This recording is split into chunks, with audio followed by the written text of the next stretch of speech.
Today in this lecture we will discuss about foreign key. Okay, foreign की क्या होती है, कैसे इसको क्रिएट किया जाता है, क्या इसका यूज़ है, इसको हम डिस्कस करेंगे इस लेक्चर में. ठीक है. A foreign key is use to represent the relationship between two tables. ठीक है. फॉरेन की का इस्तेमाल क्या है? It is use to represent the relationship between the two table. ठीक है. ये फॉरेन की डेफिनेशन है यहाँ पे. A foreign key is a non key attribute whose value is derived from the primary key of another table is known as foreign key in its current table. Okay, ये दूसरी definition है इसकी. और in other words, a non key attribute of a table which is the primary key of some other table is known as foreign key. ठीक है.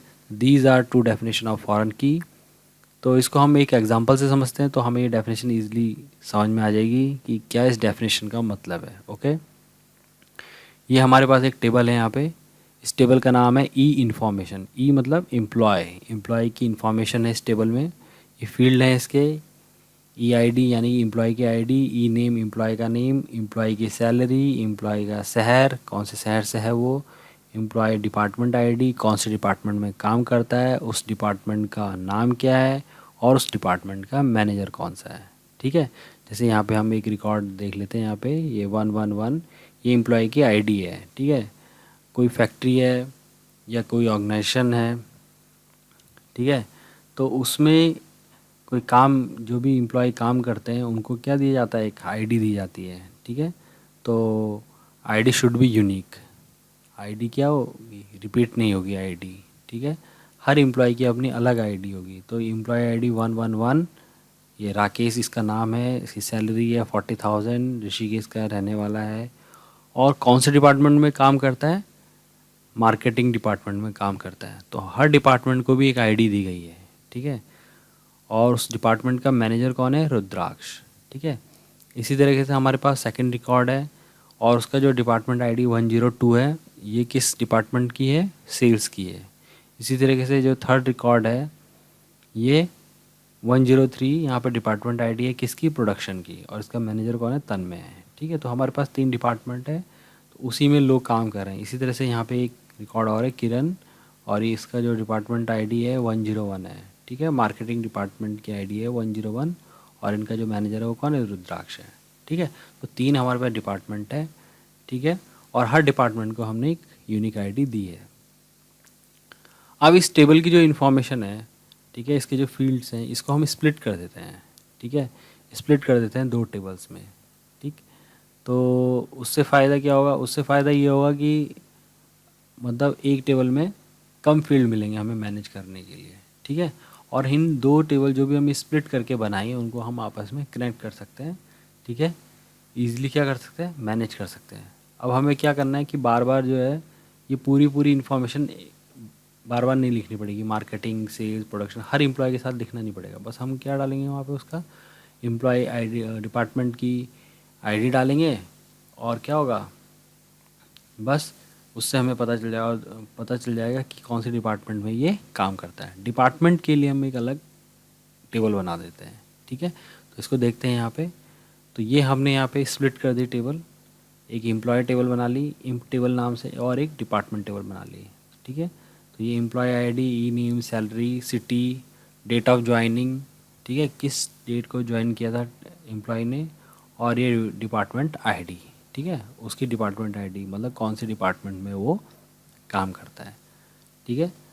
तो ये है 111 राकेश, 40,000 सैलरी, ऋषिकेश का है 14/1/2019, 14 तारीख को, और जनवरी में 2019 में इसने 2019 में इसने ज्वाइन किया था. और डिपार्टमेंट की आईडी क्या है, 101, यानी कि कौन से डिपार्टमेंट में काम करता है, 101 में, जिस डिपार्टमेंट की आईडी 101 है. ठीक है. तो अब हमारे पास जो है डिपार्टमेंट की इन्फॉर्मेशन के लिए हमने एक अलग टेबल बना रखी है. ठीक है. डिपार्टमेंट करके यहाँ पे एक टेबल बनाई, और उसमें हमने डिपार्टमेंट की इन्फॉर्मेशन स्टोर कर दी. ये डिपार्टमेंट आईडी है, ये डिपार्टमेंट नेम है, ये डिपार्टमेंट का मैनेजर का नेम है. ठीक है. तो यहाँ पे सिर्फ ये इन्फॉर्मेशन स्टोर होगी, और यहाँ पे बार बार ये डिपार्टमेंट आईडी रिपीट होती चली जाएगी हर एम्प्लॉय के साथ. ठीक है. अब इस टेबल में 2 चीज़ें हैं. हर एम्प्लॉय को हम यूनिकली आइडेंटिफाई कर पा रहे हैं किससे, एम्प्लॉय आईडी से, ठीक है। क्योंकि नाम कॉमन हो सकता है, सैलरी कॉमन हो सकती है, सिटी कॉमन हो सकते हैं, डेट ऑफ ज्वाइनिंग सेम भी हो सकती है, डिपार्टमेंट आईडी सेम हो सकती है कि भाई एक ही डिपार्टमेंट में काम कर रहे हो, जैसे रिपीट हो रही है। तो यहाँ पे क्या है, ये है एम्प्लॉय आईडी, ठीक है, ये रिपीट नहीं होगी। तो इसको हम क्या बना सकते हैं, प्राइमरी की बना सकते हैं, ठीक है। प्राइमरी की हमें मालूम है कि क्या होती है, which can uniquely identify a record, ठीक है, जिसके बेसिस पे हम किसी भी रिकॉर्ड को यूनिकली आइडेंटिफाई कर सकें, यानी कि किसी भी रिकॉर्ड को पहचान सकें, ठीक है। तो स्टूडेंट वाले केस में क्या हो सकता है, ये एडमिशन नंबर हो सकता है। तो यहाँ पे क्या है, एम्प्लॉय आईडी है, ठीक है, हर एम्प्लॉय की अपनी अलग यूनिक आईडी है, ठीक है। अब इसमें एक फील्ड है डिपार्टमेंट आईडी, ओके, ठीक। अब दूसरी टेबल में देखते हैं, यहाँ पे क्या है, डिपार्टमेंट नेम है, डिपार्टमेंट का मैनेजर है और डिपार्टमेंट की आईडी है। तो ऑब्वियस सी बात है कि हम इसको क्या बनाएंगे, प्राइमरी की बनाएंगे इस टेबल की। तो इस टेबल का ये प्राइमरी की है यहाँ पे, ठीक है। अब ये डिपार्टमेंट आईडी जो फील्ड है वो इस टेबल में भी है और इस टेबल में भी है, यानी कि ये फील्ड क्या है, कॉमन है दोनों टेबल में, ठीक है। ये फील्ड क्या कॉमन है। तो इस टेबल में तो ये प्राइमरी की है, ठीक है, लेकिन इस टेबल में क्या था, ये एज ए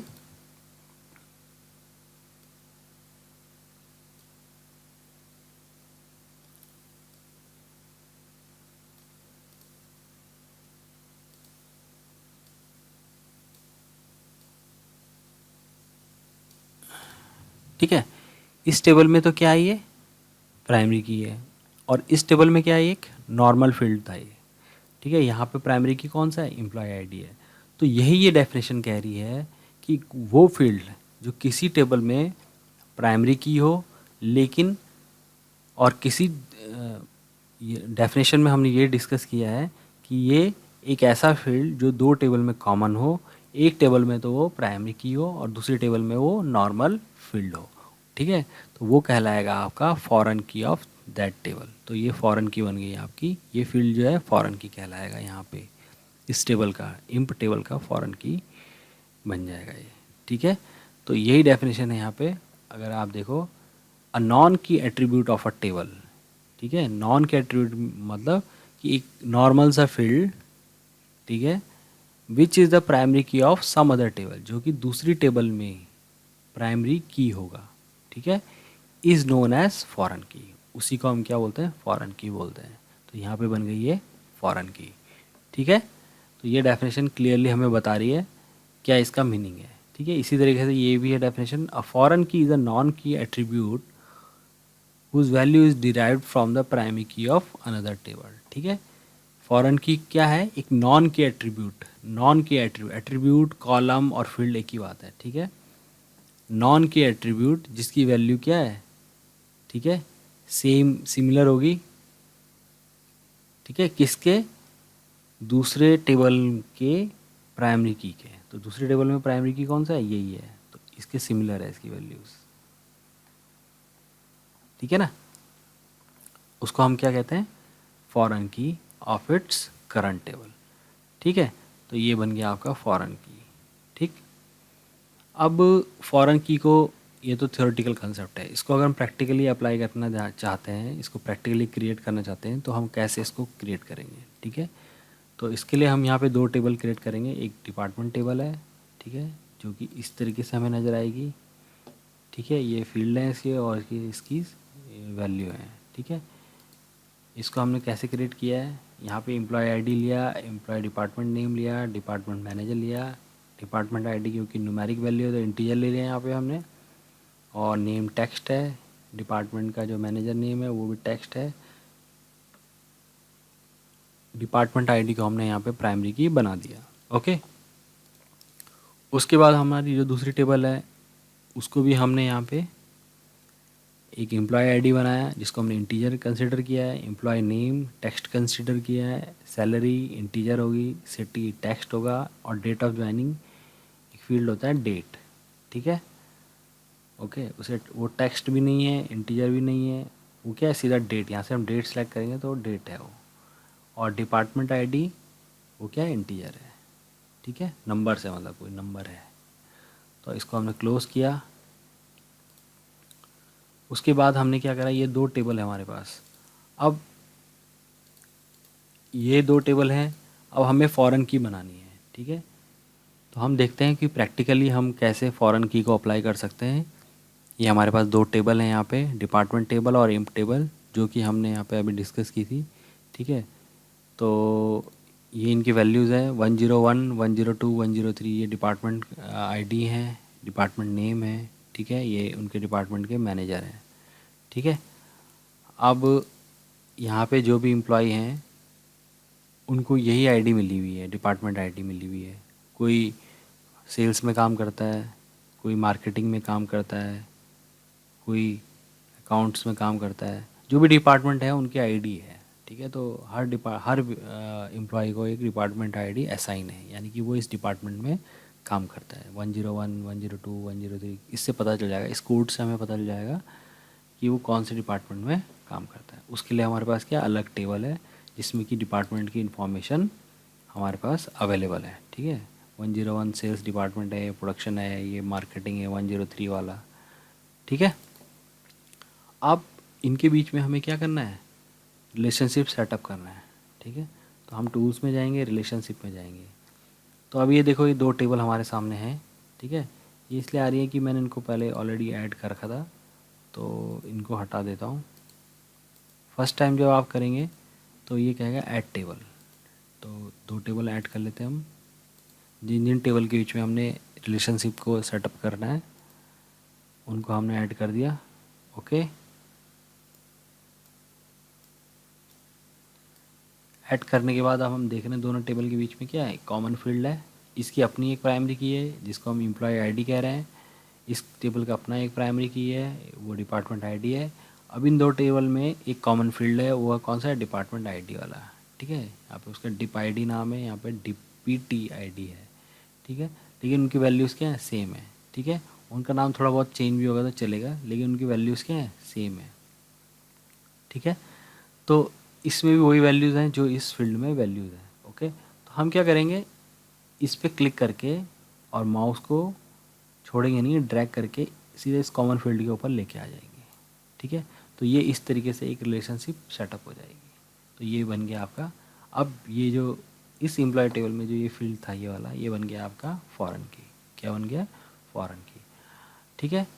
तो इसमें क्या सुविधा है, इस पर, इस लिंक पे यानी कि इस लाइन पे अगर आप क्लिक करेंगे और इसको एडिट में चले जाएंगे तो यहाँ पे आप जैसे ये ऑप्शंस हैं कुछ, तो यहाँ पे अगर आप डिलीट कास्केड कर लेते हैं या अपडेट कास्केड कर लेते हैं तो इससे क्या फ़ायदा होगा अभी हम डिस्कस करते हैं उसे।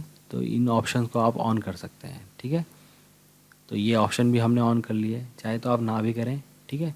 तो इससे क्या हो जाता है, रेफरेंशियल इंटीग्रिटी मेंटेन होती है इन दोनों ऑप्शन से। वो क्या होती है वो भी डिस्कस करते हैं अभी, ठीक है। ऑन, ये क्या है आपका, डिलीट कास्केड और अपडेट कास्केड, ठीक है। तो इसको हमने ओके कर दिया, ठीक है। इसको क्लोज करते हैं,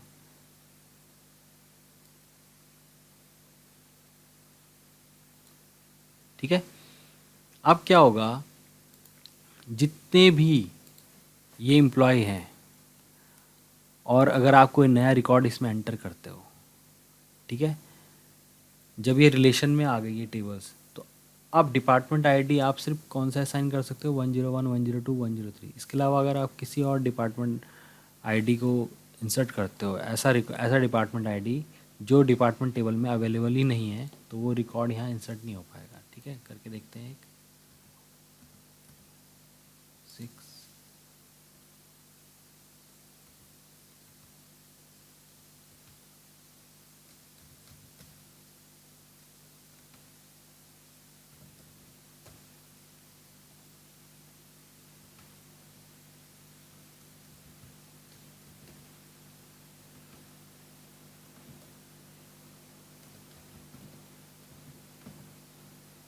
ओके। और 103 तो हमारे पास है 4, ठीक है। तो ये एक एरर मैसेज आ गया, ठीक है, इंटीग्रिटी कंस्ट्रेंट वायलेशन, ठीक है। तो आपकी जो पेरेंट टेबल है, पेरेंट टेबल कौन सी है यहाँ पे, डिपार्टमेंट टेबल है, उसमें वो रिकॉर्ड ही नहीं है, यानी कि वो डिपार्टमेंट आईडी नहीं है जिसको आप इंसर्ट कर रहे हो यहाँ पे। 104 जो डिपार्टमेंट आईडी है वो उसमें अवेलेबल ही नहीं है, ठीक है। तो वो उसमें अवेलेबल नहीं है तो इसलिए आप उसमें इंसर्ट नहीं कर सकते हो, क्योंकि अब ये दोनों टेबल क्या है, रिलेशनशिप में, ठीक है। फॉरेन की सेटअप कर दिया हमने, तो इसलिए ये हमें क्या कर रहा है, रिस्ट्रिक्ट कर रहा है, ठीक है, रोक रहा है कि आप ये रिकॉर्ड इंसर्ट नहीं कर सकते हो। आप सिर्फ उसी रिकॉर्ड को इंसर्ट कर सकते हो जिसकी जो ये वैल्यूज़ हैं जो इस डिपार्टमेंट आईडी में अवेलेबल है, ठीक है। तो अगर मैं इसको 102 कर दूंगा तो ये इजीली इसको ले लेगा, कोई दिक्कत नहीं है, ठीक है।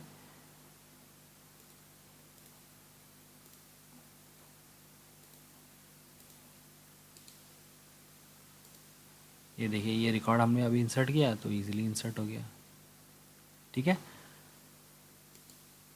ओके, इस टेबल में जो जो डिपार्टमेंट आईडी होंगी उन्हीं डिपार्टमेंट आईडी को हम यहाँ पे इंसर्ट कर सकते हैं, ठीक है। ओके, अब ये है, अभी हमने जब रिलेशनशिप सेटअप किया था तो हमने क्या देखा था कि यहाँ पे हमने एडिट किया था, तो यहाँ पे हमने ये एक अपडेट कास्केड किया था और डिलीट कास्केड किया था, ठीक है। तो अपडेट कास्केड और डिलीट कास्केड से क्या क्या होता है इसको भी हम देख लेते हैं। पहले हम अपडेट कास्केड को देखते हैं, ठीक है।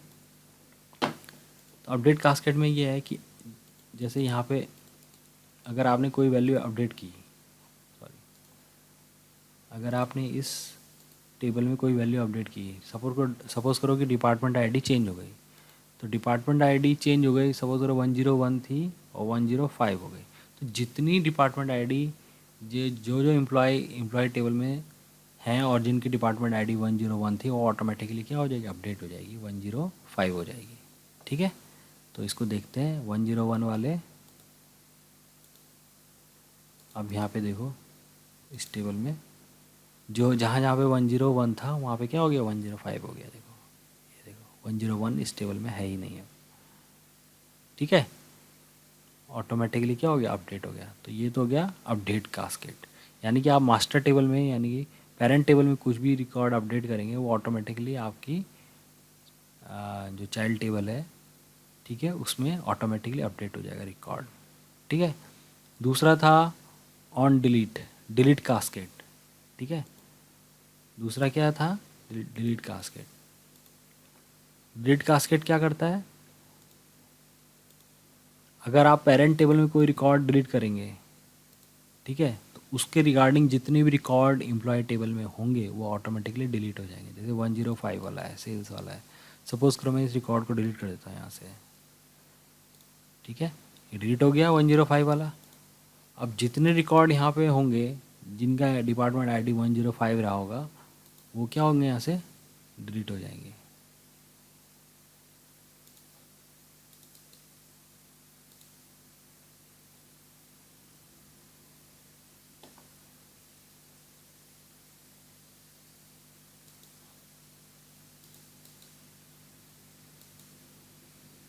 ये देखो रिफ्रेश हो गई टेबल। अब जितने इसमें रिकॉर्ड 105 वाले थे, जिन जिन एम्प्लॉयज़ का डिपार्टमेंट आईडी 105 था वो सारे के सारे एम्प्लॉय क्या हो गया, उनका रिकॉर्ड क्या हो गया, आपका टेबल से ऑटोमेटिकली डिलीट हो गया, ठीक है। तो डिलीट कास्केड और अपडेट कास्केड से ये आपको सुविधा मिल जाती है अगर आप ये ऑप्शन ऑन करके रखते हो, ठीक है। तो ये था आपका फॉरेन की का कंसेप्ट, ठीक है। तो इसी जो ये हमने अभी करके देखा है इसी को हम किस कंसेप्ट के अंदर लेके आते हैं, रेफरेंशियल इंटीग्रिटी के कंसेप्ट के अंदर लेके आते हैं। तो रेफरेंशियल इंटीग्रिटी क्या है, referential integrity is a system of rules that a DBMS uses to ensure that relationship between records in related table are valid, ठीक है, that user don't accidentally delete or change related data. Referential integrity is used to maintain accuracy and consistency of data in a relationship, ठीक है। तो referential integrity हमें help क्या करती है, adding record to a related table if there is no associated record available in the primary key table, ठीक है। जैसे कि ये दो टेबल थी, ठीक है, तो ये पेरेंट टेबल है। अब इसमें पेरेंट टेबल एक कोई डिपार्टमेंट है ही नहीं, सपोज करो 101 का कोई डिपार्टमेंट है ही नहीं और मैं इस टेबल में एम्प्लॉय टेबल में एक 101 का रिकॉर्ड एंटर करना चाहूँ, ठीक है, जैसे यहाँ पे कर दूँ 1 2 7,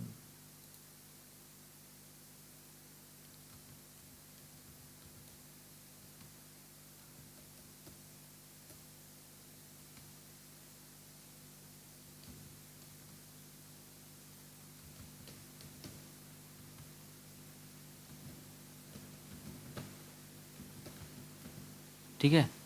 और यहाँ पे मैं कर दूँ 101, और हमें मालूम है कि 101 जो डिपार्टमेंट आईडी है वो एग्जिस्ट ही नहीं करती है। फिर भी मैं यहाँ पे एंटर करने की कोशिश करूँगा तो वो इसको एंटर नहीं करने देगा। समझ में आई बात? ठीक है।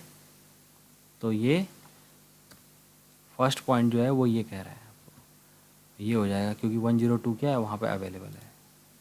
तो ये हो गया आपका। ठीक है। Changing values in a primary key if any dependent record are present in associated table. ठीक है। तो अगर आप प्राइमरी टेबल में यहाँ पे कोई वैल्यू चेंज करते हो, कोई अपडेट करते हो, इसकी आईडी को चेंज करते हो 102 से 107 कर देते हो, तो जितने भी आप रिकॉर्ड अपडेट कर, मतलब जितने भी रिकॉर्ड्स एम्प्लॉय टेबल में जितने भी एम्प्लॉय होंगे जिनकी डिपार्टमेंट आईडी वो होगी 102 होगी, और वो अपडेट करके आपने 107 कर दी तो वहाँ भी वो अपडेट हो जाएगी। ठीक है। अगर मैं यहाँ पे 102 को 107 कर दूँ, ठीक है, तो यहाँ पे देखना जितने भी आपके, ये देखो 102 वाले रिकॉर्ड्स जिनकी डिपार्टमेंट आईडी 102 थी वो 107 हो गई ऑटोमेटिकली। ठीक है। Deleting a record from a primary key table if there any matching related record available in associated table. तो यही हमने जो इससे पहले वाला पॉइंट था वो था ऑन अपडेट कास्केड, और जो ये करेंगे हम, ये क्या था, ऑन डिलीट कास्केड। तो ये 3 पॉइंट जो है हमें ध्यान रखना है कि कैसे ये काम करते हैं। ठीक है। डिलीटिंग रिकॉर्ड वाला भी हमने डिस्कस किया था अभी, कि अगर हम, ये टेबल है आपकी प्राइमरी प्राइमरी टेबल, ये है आपकी। ठीक है। इसमें से अगर हम कोई रिकॉर्ड डिलीट करते हैं, ठीक है, तो ऑटोमेटिकली उसके रिगार्डिंग जितने भी रिकॉर्ड होंगे एम्प्लॉय टेबल में वो ऑटोमेटिकली क्या हो जाएंगे, डिलीट हो जाएंगे। ठीक है। जैसे कि अगर हम यहाँ पे ये सपोज करो 107 का रिकॉर्ड में अगर डिलीट कर देता हूँ, डिलीट रो, यस कर देता हूँ, तो इसके रिगार्डिंग जितने भी रिकॉर्ड रहे होंगे यहाँ पे ऑटोमेटिकली क्या हो जाएंगे, डिलीट हो जाएंगे। ठीक है। ये देखिए टेबल से ऑटोमेटिकली 107 वाले जिनकी डिपार्टमेंट आईडी 107 थी वो ऑटोमेटिकली क्या हो गए, डिलीट हो गए। तो ये सब हम अचीव कर सकते हैं फॉरेन की से, रिलेशनशिप से। ठीक है। उसकी जो डिफरेंट ऑप्शन है उसको हमने यूज़ करके देख लिया, ऑन डिलीट कास्केड या अपडेट कास्केड। ठीक है। तो इस तरीके से फॉरेन की काम करती है। दो टेबल को रिलेशनशिप मेंटेन करने के लिए फॉरेन की आवश्यकता होती है। तो हम फॉरेन की कैसे बना सकते हैं, उसके एडवांटेज क्या हैं। ठीक है। तो ये हमने इस लेक्चर में डिस्कस किया, और इसको आप जब तक प्रैक्टिकली आप बनाएंगे नहीं इसको तब तक आपको ये समझ में आएगी नहीं। ठीक है। तो इसको प्रैक्टिकली आप बना के देखें, फिर आपको ईज़िली ये समझ में आ जाएगी फॉरेन की होती क्या है। ओके।